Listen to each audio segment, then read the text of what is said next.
हमारे पास next question है यहाँ पे 19, क्वेश्चन नंबर 19 के अंदर भी हमने इंटीग्रेट करना है नेचुरल लॉग ऑफ एक्स के स्क्वायर को। ये भी बिल्कुल उसी तरह जिस तरह हमने नेचुरल लॉग ऑफ एक्स वाला काम किया था, यहाँ पे भी इसकी डायरेक्ट इंटीग्रेशन पॉसिबल नहीं है।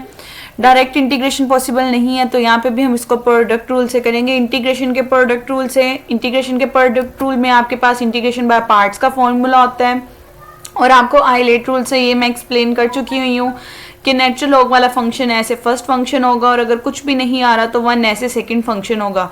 तो यहाँ पे यही काम आप करेंगे जब आपने इसकी इंटीग्रेशन करनी है। First function as it is, integration of second function, 1 की इंटीग्रेशन आ जाएगी x minus integration of second function और डेरिवेटिव ऑफ फर्स्ट फंक्शन। जब फर्स्ट फंक्शन का डेरिवेटिव लिया, पावर नीचे, पावर में से एक कम, पावर के अंदर वाली चीज़ का derivative. Natural log of x का डेरिवेटिव होता है 1/x।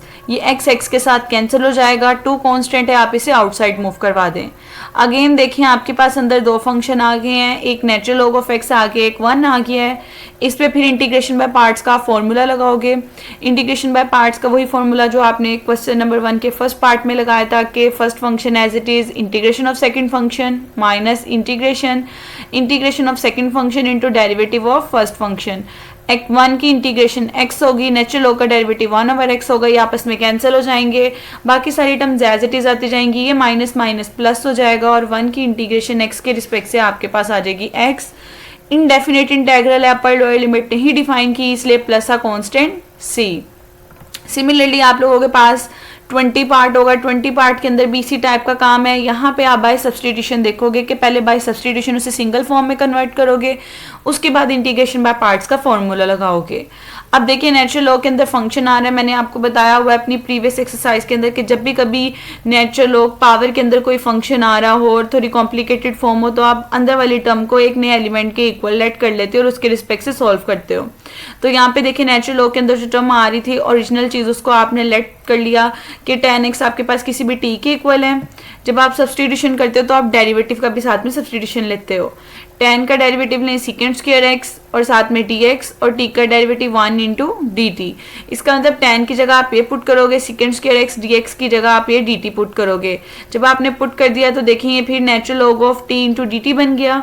फिर जब कोई फंक्शन नहीं आ रहा उसके साथ तो आप 1 को ऐसे सेकेंड फंक्शन लोगे। वही बात जो ऊपर थी कि जब 2 फंक्शन की प्रोडक्ट है, इंटीग्रेशन डायरेक्ट पॉसिबल नहीं है, तो इंटीग्रेशन बाय पार्ट्स का फॉर्मूला लगाना है।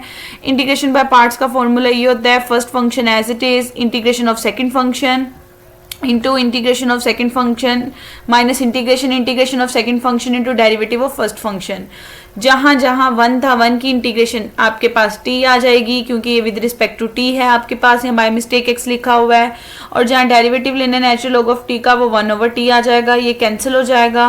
1 का अगेन डेरिवेटिव लेना है, देखें dt है तो इसके रिस्पेक्ट से वेरिएबल t आ जाएगा प्लस का कॉन्स्टेंट c, लेकिन हमारा काम x की फॉर्म में है इसलिए हम t की जगह पे उसकी वैल्यू को सब्सटीट्यूट कर देंगे। जहाँ जहाँ t आ रहा है वहाँ tan x पुट कर देंगे और प्लस का कॉन्स्टेंट c। तो इस तरह आपकी इंटीग्रेशन निकालना बहुत आसान हो जाएगा। सिमिलरली आपके पास नेक्स्ट क्वेश्चन है, नेक्स्ट क्वेश्चन में भी आपकी यही चीज़ होगी, इसको भी आपने पहले बाय सब्सटीट्यूशन करना है। आप देखिए साइन इनवर्स x से ओवर 1 माइनस एक्स का स्क्वायर है, ये कॉम्प्लिकेटेड चीज़ है, इसकी डायरेक्ट प्रोडक्ट रूल से भी इंटीग्रेशन पॉसिबल नहीं है। हम अपनी आसानी के लिए क्या करेंगे, जो फंक्शन है उसको एक नए वेरिएबल t के इक्वल लेट कर लेंगे, क्योंकि देखिए हमें पता है साइन इनवर्स x का डेरिवेटिव 1 माइनस एक्स स्क्वायर का स्क्वायर रूट होता है। तो जो ओरिजिनल चीज़ है उसको हमने एक t लेट कर लिया, इसका डेरिवेटिव लें साइन इनवर्स x का derivative 1/√1 minus x square dx, और साथ में t का derivative 1 into dt। Sine inverse x की जगह t पुट कर दें, ये पूरे के पूरे फंक्शन की जगह आप dt पुट कर दें। जब आप ये dt पुट कर देंगे, अब देखें ये इसकी जगह तो t आ गया और ये पूरी टर्म की जगह dt आ गया, पीछे ये x बचता है, यहाँ से x की वैल्यू निकाल लेंगे आप लोग। यहाँ पे साइन इनवर्स है, वहाँ जाके साइन t बन जाएगा, तो इसका मतलब जहाँ x आ रहा है वहाँ आप साइन t लिख दोगे। आप फिर देखिए 2 फंक्शन की प्रोडक्ट है आपके पास, आइलेट रूल लगाओगे। अलजेब्राइक फंक्शन फर्स्ट होता है, ट्रिग्नोमेट्रिक फंक्शन सेकंड होता है। First function as it is integration of second function minus integration of second function into derivative of first function.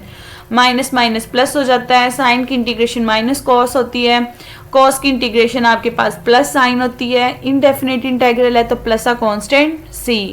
At the and जहाँ जहाँ पे t आ रहा है, t की जगह आप उसकी वैल्यू पुट कर दोगे तो इजीली आप लोगों का आंसर आ जाएगा। अब आप लोगों के साथ जो मैंने 3 पार्ट डिस्कस किए हैं, आप लोग इसे सुने, समझें और कमेंट सेक्शन में बताएं आपको इसकी समझ आई है या नहीं आई। और अगर आप मेरे यूट्यूब चैनल पे नए हैं तो मेरे चैनल को ज़रूर सब्सक्राइब करें, वीडियो को लाइक करें और कमेंट सेक्शन में बताएं ये वीडियो आपको कैसी लगी है।